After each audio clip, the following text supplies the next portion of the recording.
Cuando tenía 7 años, Melanie Harper de la cuadra de abajo decía que papi probablemente nos había abandonado porque yo era muy fea. Nunca vi a mami tan enojada como esa noche.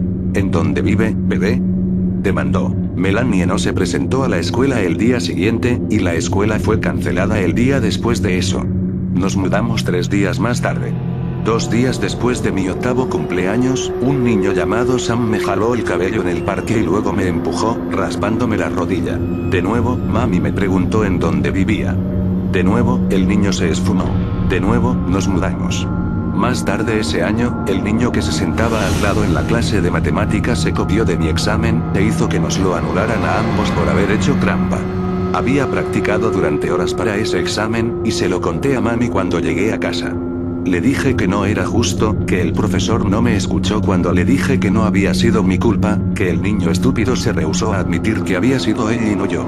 Hice una rabieta toda la noche, incluso después de que mami se fuera alrededor de la medianoche, y solo me comencé a calmar cuando ella regresó a casa después del amanecer. Nadie volvió a ver a ninguno de los dos de nuevo. No me importó. Cuando tenía 10 años, mi mejor amiga Alicia me llamó idiota y me dijo que solo éramos amigas porque su mamá le había pedido que fuera amable con la anormal de un solo padre. Esta vez, cuando mami me preguntó en dónde vivía, me rehusé a decirle. En su lugar, ella encontró su dirección en la guía telefónica, y aunque le supliqué que no fuera, se subió a su auto y partió. No pegué ojo toda la noche. Y cuando llegó la mañana, sabía que Lipsy había desaparecido también. Tuve razón. La policía llegó ayer para llevarse a mami. Al fin encontraron la conexión. La noche en la que cada niño fue asesinado, mami se postró en la entrada de sus casas, con ojos llorosos y puños apretados. Los padres desconsolados confesaron que ella les advirtió que tenían que vigilar más de cerca a sus pequeños monstruos, que deberían castigarlos por su propio bien. Cuando los padres le pidieron que se fuera, ella se enojó todavía más, y les dijo que se arrepentirían por no enseñarles a sus hijos mejores modales. Pues, no les tomó mucho tiempo después de eso para encontrar los esqueletos en su closet, y a los de su sótano también. 5 esqueletos blancos, todos alineados, movilizados fielmente de casa en casa conforme huíamos a través del país. Se llevaron a mami, y me entregaron a un par de padres adoptivos amorosos. Un papi real, y una nueva mami que nunca me preguntaba en dónde vivían los buscapleitos, y que nunca los visitaba a la mitad de la noche. Era ideal. Pobre mami. Ninguno de esos padres tomó sus advertencias en serio. ¿Y cómo me va a detener ahora que está tras las rejas? Era tarde, justo alrededor de las 8 de la noche. En noviembre, esto significaba que las sombras de la noche ya estaban deglutiendo al mundo. Pero no hacía frío afuera. El viento era gentil y acarreaba el olor del follaje gracias a los varios jardines que tapizaban el terreno del campus. Paseé por las aceras mientras admiraba el clima. Amaba la noche, en especial cuando las estrellas habían salido. Desafortunadamente, no podían ser vistas desde aquí incluso en la más clara de las noches, dado que la universidad estaba ubicada afuera de la ciudad. Una ardilla amistosa se cruzó en mi camino súbitamente, acercándose a solo centímetros de mis pies antes de alzar su mirada hacia mí y chacharearme como si le hubiera hecho una fechoría. No me mostré asustada en lo absoluto, y, con un movimiento repentino, la pisoteé. En lugar de escabullirse, la criatura permaneció plana en el suelo. Sentí que posiblemente podría arrodillarme y recoger a la criatura si hubiese querido. Sin embargo, había estado asistiendo a la universidad por meses y sabía por experiencia que la cosita se iría corriendo ante mi tacto. Continué mi camino. Tenía un destino en mente y ya no me podía atrasar más. Justo al frente, por los bordes exteriores del campus, estaba el único sanitario de mujeres que seguía abierto a esa hora. Por lo general, el campus como tal cierra temprano los viernes, así que tenía suerte de que hubiera al menos uno que no estuviera asegurado, aún más si consideraba que tenía un viaje de 1 hora por delante. Sinceramente, no tenía ganas de detenerme en una estación de gas para un propósito como ese tan tarde durante el día. Al girar por el último edificio, llegué a la estructura solitaria. Miré detrás cuando una brisa captó mi atención. El estacionamiento estaba a unas cuantas yardas de distancia, rodeado por el césped verde y llano de la universidad. Los edificios del campus estaban oscuros, entre las sombras. La mayoría ya no estaba albergando ninguna clase a esa hora. Cuando vi que no había nadie ahí, continué mi camino. La puerta chilló a modo de protesta cuando entré. Había óxido cubriendo las bisagras y descarapelándose ágilmente. El sonido reverberó en la habitación pequeña. Como era normal para los sanitarios, el piso estaba hecho de linóleo, las paredes eran de un blanco genérico y una sola luz amarilla iluminaba los 6 cubículos que estaban alineados contra la pared. Solo había 2 lavados y un solo rollo de toallas sanitarias que estaba colgando encima de un basurero. Caminé a un lado y, como era usual, escogí el cubículo que se encontraba a un lado del cubículo para discapacitados. Siempre me sentía mal cada vez que entraba al cubículo para discapacitados, porque están diseñados para quienes tienen problemas usando los retretes regulares. Cuando era más joven, encontraba gusto en lo espacioso de esos cubículos, pero ahora soy más consciente. A pesar de la creencia popular, los sanitarios de las mujeres no huelen precisamente mejor que los de los hombres. Por diversas razones, para mí siempre han olido peor. En la escuela secundaria, fui retada una vez a entrar a cada uno de los sanitarios de los hombres en la institución. Lo hice, por supuesto, siendo la temeraria que era. Esta vez olía peor. Como si algo hubiese muerto y luego lo hubiesen dejado a que se pudriera en el pequeño basurero suspendido entre uno de los cubículos. Conociendo el tipo de cosas que normalmente tirarían ahí, no sentí la prisa por investigar y me enfoqué en mis asuntos. No fue hasta que terminé, que lo escuché. Un ligero sonido de jadeo, como si alguien con asma estuviera en el cubículo a mi lado. Dado que no escuché que nadie hubiera entrado en los sanitarios, hice lo inmaduro y eché un vistazo. Me incliné y giré mi cabeza hasta que pude ver por debajo de la pared a mi izquierda, lo cual me permitió espiar a los 4 cubículos a mi lado. Al principio, no vi nada. Todos estaban vacíos, así que supuse que el sonido de seguro había provenido del cubículo para discapacitados que estaba a mi lado. Antes de que pudiera girar mi cabeza, noté que un par de piernas se dejaron caer sobre el suelo del cubículo que estaba al final. Fue ahí cuando me di cuenta de que alguien estaba sobre el retrete del primer cubículo. Sus piernas estaban desnudas, lo cual probablemente significaba que su dueña utilizaba un vestido o pantalones cortos. En cuanto a la ausencia de zapatos, no estaba segura. Las personas no caminan por la ciudad simplemente descalzas. Aliviada de haber encontrado al culpable, suspiré y cerré mis ojos, lista para sentarme derecha si algo más sucedía. Una cabeza brotó desde el primer cubículo, que obviamente pertenecía a la misma persona de las piernas, pero algo se veía raro en ella. Parecía ser una chica castaña con cabello rebelde y descuidado. Su piel era bastante pálida, como si no hubiese visto la luz del día en mucho tiempo. Las facciones de su rostro eran más prominentes, delgadas y oscurecidas. Se veía un tanto joven como para estar asistiendo a la universidad. Quizá era una estudiante de primer año de secundaria. De cualquier forma, sus mejillas y ojos estaban hundidos anormalmente. Sin embargo, sus ojos parecían ser de un negro puro. Me encontraba a 4 cubículos de distancia, confeccionando todo tipo de juicios acerca de la chica, cuando me di cuenta de que acababa de ser descubierta espiándola. Eso fue un tanto embarazoso, así que me enderecé de inmediato, sonrojándome furiosamente. ¿Me debería disculpar? ¿Las personas hacen eso en los baños públicos? ¿Y qué hay de sus ojos? Hice a un lado la última pregunta, suponiendo que había sido producto de mi imaginación. Solo se veían de esa manera porque estaba tan alejada que no la podía ver apropiadamente. Me paré, lista para salir del cubículo e irme con tal de sacudir mi vergüenza, pero escuché algo más. Algo inusual. Era un sonido de movimiento, como si alguien tratara de deslizarse por debajo de los cubículos. Los cabellos del reverso de mi cuello se me pusieron de punta cuando me di cuenta de lo extraño que la situación se había tornado. ¿Por qué estaba escalando por debajo de los cubículos? ¿Era autista y se había perdido? Eso ciertamente explicaría su apariencia. Quizás se había alejado de su tutor y decidió jugar en el baño de las mujeres.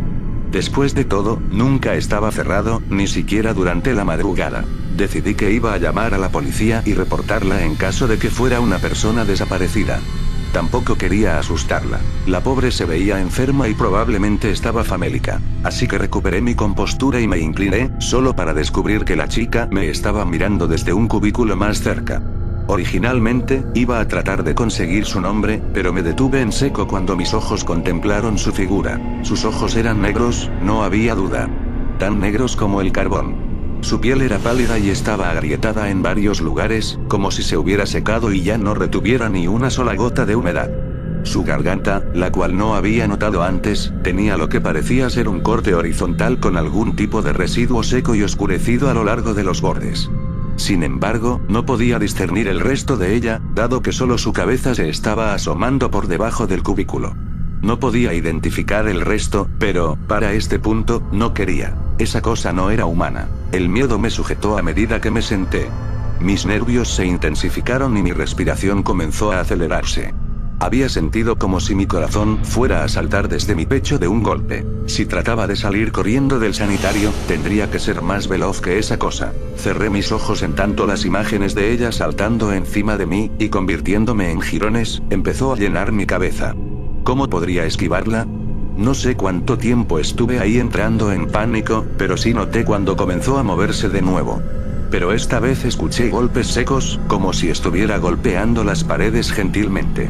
El latido de mi corazón se propulsó hasta el cielo mientras trataba de permanecer en calma, contenta de haber terminado con mis asuntos. Por un momento, consideré simplemente correr a un lado de ella. Era mi única oportunidad, dado que no tenía más opciones.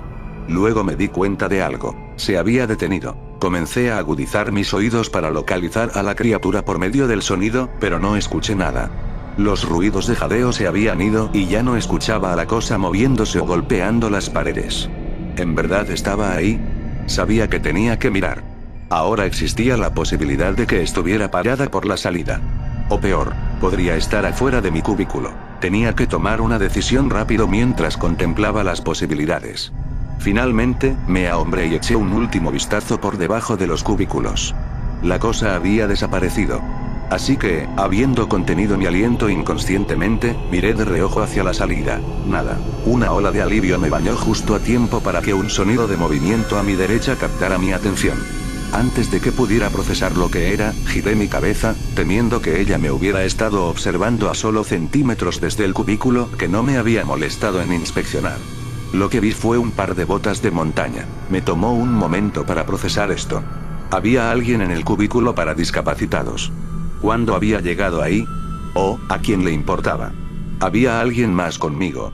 Y aunque no tenía idea de quién era esta persona, a raíz de esa cosa, me sentía en paz sabiendo que ya no estaba sola. Como era usual, mi sentido de alivio duró poco cuando noté el sonido de jadeo que provenía desde adentro de mi cubículo. Me congelé por un minuto completo antes de que fuera capaz de ver hacia arriba. Ahí estaba. Una explosión de aire fétido me bañó, mucho más fuerte que la peste original.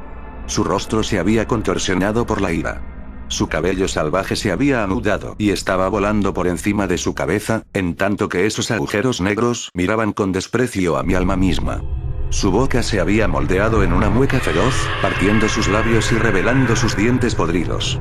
Fue entonces, mientras estaba mirando a los ojos de ese monstruo, que llegué a una conclusión. Estaba hambrienta y me deseaba. Ese pensamiento fue la única motivación que necesité para salir corriendo.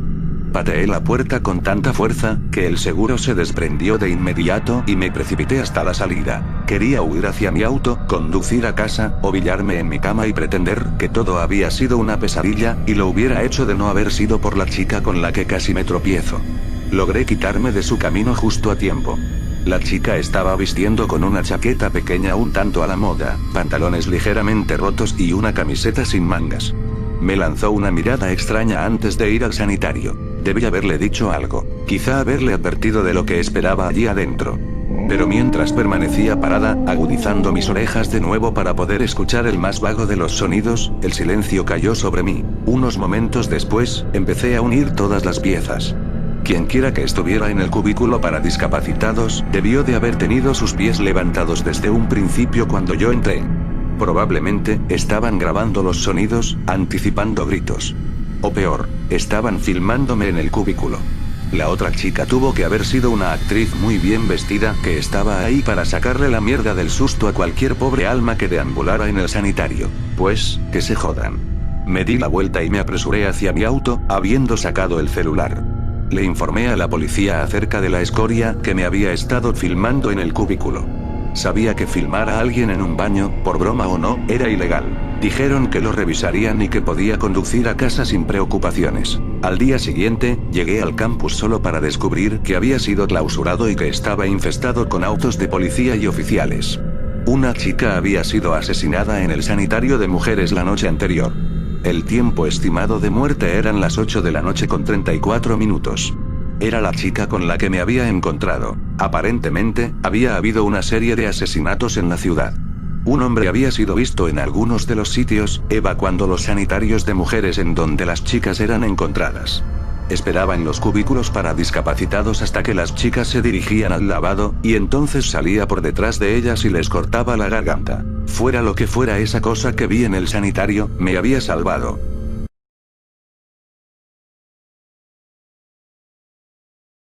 Sabes que los niños no deben ir a cuartos extraños con hombres que acaban de conocer, ¿verdad? Cuando tenía 10 años, yo también sabía esto, pero era un gran nerd de los videojuegos. En la década de los 80s, si querías jugar videojuegos, tenías que ir a las salas de juegos en los centros comerciales. Nuestra sala tenía una selección amplia de videojuegos en el área del vestíbulo. Pero los mejores juegos estaban escondidos en un cuarto secreto al reverso de la tienda. Había oído acerca de él por medio de otros niños en mi escuela. Decían que si invertías mucho tiempo y monedas jugando videojuegos en el piso principal, el dueño, Stanley, te llevaría al cuarto trasero en donde guardaba los juegos secretos. Los chicos decían que Stanley tenía acceso a los juegos meses antes de que fueran estrenados. También se rumoraba que había ciertos juegos en el cuarto trasero que eran demasiado severos para el piso principal. Juegos clandestinos de Japón que incorporaban sexo y violencia gráfica.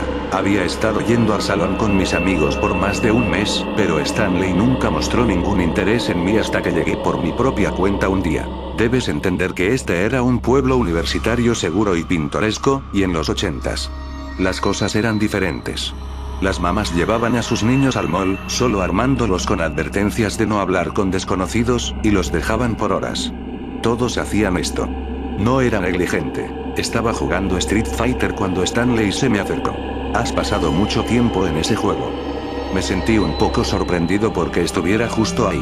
Lo había visto alrededor de la tienda, pero nunca así de cerca. Era como hablar en persona con una celebridad por primera vez. Sí. Casi he logrado la puntuación más alta 3 veces. Me preguntó, ¿quieres jugar algunos otros juegos atrás? Y eso fue todo. Fue como preguntarme si quería $1 millón. Me retiré de mi juego, justo a la mitad de un nivel difícil, y dije, sí. De inmediato. Sin vacilar. Así de estúpido era. A medida que me dirigió por la parte trasera del vestíbulo de juegos, me preguntó, ¿alguien te ha contado acerca de la habitación secreta? No quería meterme en problemas por delatar a nadie. Él me prometió que no me pasaría nada, que solo quería saber quién había sido. Le di el nombre de Jonathan Blackley. Cuando entramos al cuarto trasero, sentí un pinchazo de decepción. Escaneé con rapidez las máquinas a lo largo de la pared, pero no vi nada particularmente lascivo. Algunos juegos antiguos. Uno que otro que se había roto recientemente y que fue removido del piso de juegos. Había 3 puertas separadas que conducían a otros cuartos. Supuse que debían de ser baños o un área de oficina. También había otro niño más o menos de mi edad en la habitación.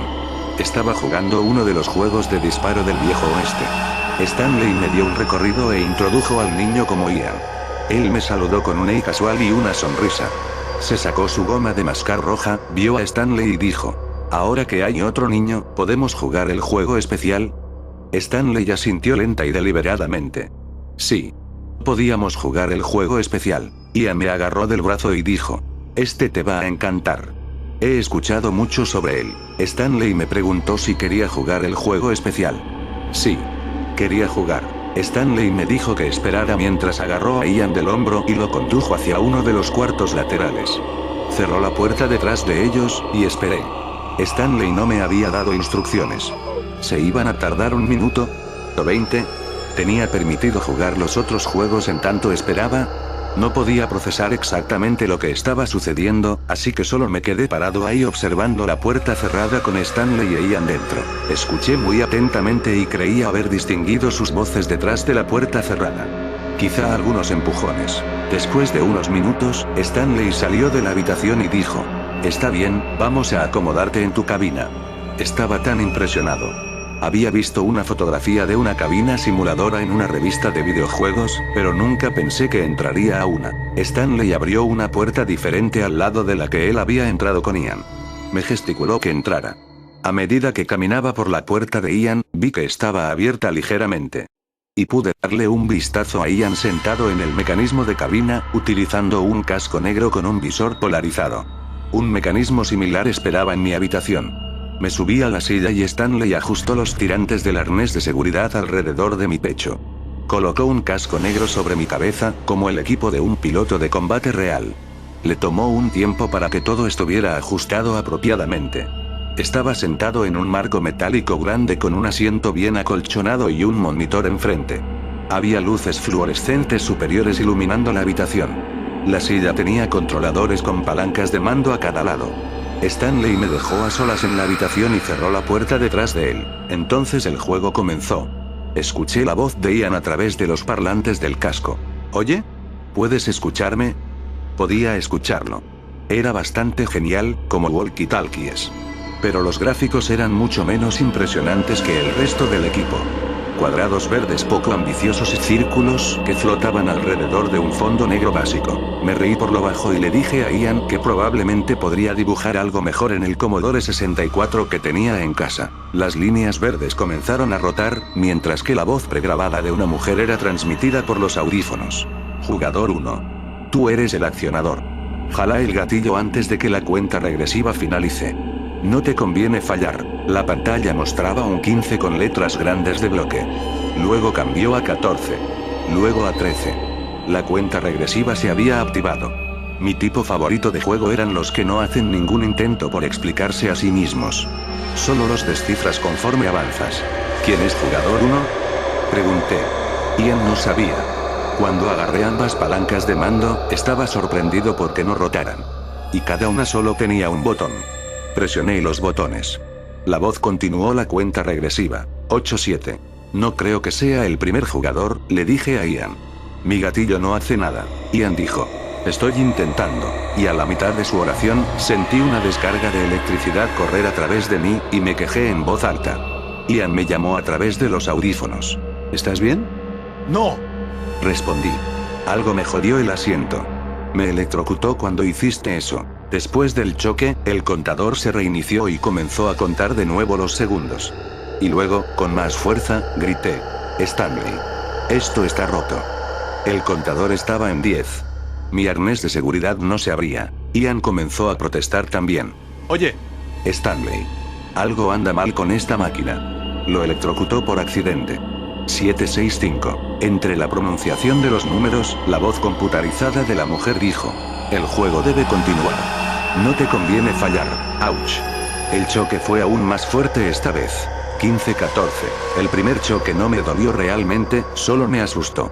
Este en verdad me punzó. Seguí tratando de destrabar el asiento. Ian, me electrocuta cada vez que presionas el botón. Los choques se están haciendo más fuertes. Ya no lo presiones. Inflando el pecho, grité. Stanley, me quiero salir. Ian prometió que ya no me electrocutaría. 6-5. El juego debe continuar. Stanley, déjame salir. 3-2-1. Llegó otro choque, aún más fuerte que los dos anteriores. Yo no causé ese, llamó Ian. Y luego la computadora hizo ese ruido que todas las máquinas de juegos de los 80s hacen cuando tu turno ha acabado. Respiré un suspiro de alivio. Pero solo por un segundo. Jugador 2. Tú eres el accionador. Jala el gatillo antes de que la cuenta regresiva finalice. No te conviene fallar. 15-14. Ian había comprendido la naturaleza real del juego antes de que yo lo hiciera. Me rogó. Por favor, no jales el gatillo. Pero yo estaba en negación. Quizá fue un error con mi unidad. Quizá no te electrocutará a ti si jalo el gatillo, pero Ian dijo que no podía ser un error, y continué regateando. Si no lo jalo, te tocará electrocutarme a mí. Sí, me respondió. Pero entonces podemos tomar turnos recibiendo los choques. No es justo que una sola persona reciba todos los choques. 5-4-3. Quizá no te electrocutará, dije. Entrecerré los ojos y apreté el gatillo a medida que Ian gritó de dolor a través de los audífonos. Pude notar por sus gritos que el choque había sido tan malo o peor que cualquiera de los que yo recibí. El conteo inició de nuevo. Eso dolió. Puedo aguantar unos cuantos choques más, pero voy a necesitar un descanso. Tienes que darme un descanso. Esperé hasta el último nanosegundo posible antes de jalar el gatillo, y cuando lo jalé, Ian gritó. Está empeorando. ¿Lo jalaste? 15-14. Sí. Me rogó. Por favor, detente. Para un niño de 10 años, tenía un esquema sorprendente del juego. Estaba aterrorizado, pero sabía lo que se tenía que hacer. Si te doy el control, ¿cómo sabré que no dejarás de jalar el gatillo? Si pierdo el control, me seguirás electrocutando para protegerte. Entonces seré yo quien te estará rogando para que cambiemos de control. Podrías electrocutarme hasta la muerte. 6. No lo haré. Prometo que no lo haré. Te di el control antes. Solo necesito un descanso. Además, no nos matarán. Seguramente. Por favor, solo recibe 2 choques pequeños. Luego te daré el control de nuevo. Por favor. En medio de lágrimas, le dije. No, no lo harás. Duele demasiado. No cambiarás. 3-2. Ah. Lo siento mucho, Ian. Necesitaba que me perdonara por lo que estaba haciendo. Escuché a Ian revolverse contra sus ataduras, y gritó. Detente. Me quiero salir. Déjame salir. No me hagas esto. Yo me desesperé también. Stanley. Stanley. Detén este juego. Ambos suplicamos mientras los segundos se agotaban. La puerta de mi habitación se mantuvo cerrada. Cuando el conteo casi había terminado, lo electrocuté. De nuevo y de nuevo. Cada 15 segundos. Los choques se seguían fortaleciendo, y los gritos se acrecentaban. Podía escuchar sus alaridos a través de las paredes en adición a los audífonos. Aún pienso sobre esto cada día de mi vida. Para cierto punto, las luces se atenuaban cuando jalaba el gatillo, y podía escuchar la descarga de electricidad por la pared. Mi memoria de esto es tan vívida. 30 años más tarde, la mayoría de mis pesadillas involucran luces fluorescentes titilantes y débiles. Sus gritos se transformaron en sollozos a medida que la corriente de electricidad lo aplastaba. Luego dejó de hacer ruido.